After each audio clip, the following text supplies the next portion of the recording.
E whakahi ana Aoraki mauka I tēnei rā. He nui no te hōnore ko tau ki ruka ki kauri o tahu pōtiki.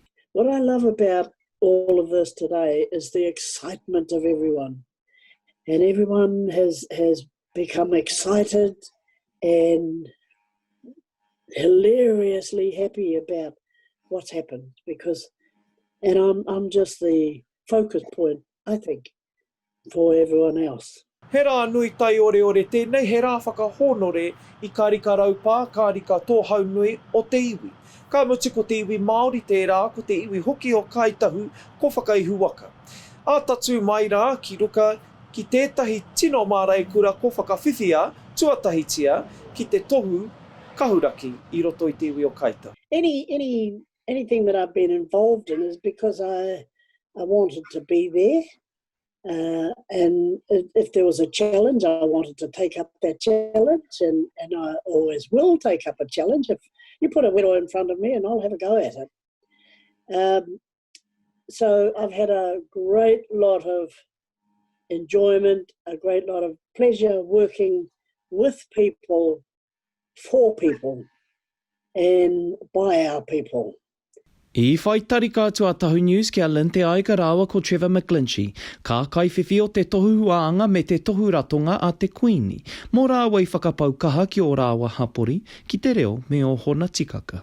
Oi, oho rere au I tērā mārama I tai tētahi emera ki taku wāhi emera. Kei te whakanui a hau, nā reira tina koutou I whakaingoa I a hau mo tēnei honore. Me ki I tō te reo Māori. Saha, ko he rōro te wā I mahi ana a hau mō te hāpori, mō te marae. He tino tata ki tāku nākau a tōku marae o moe raki. A piti atu ko Peter Ranson hoki tērā ka whakanuia mō āhana mahi tiaki taiao, rāua tahi me Muriel Johnstone, mō āhana mahi tiaki I ka kōrero tukuiho a Kāi Tahu. Ka mutu ka whakanuia hoki ka kaiwhiwhi katoa no te ao Māori, I a rātau ho maitaka ki ka kaupapa me ka ahumahi huhua noa. I've thoroughly enjoyed, and I do thoroughly enjoy te ao Māori. Why is that? Because I love being Māori. He mihi tēnei ki tōku nei whānei.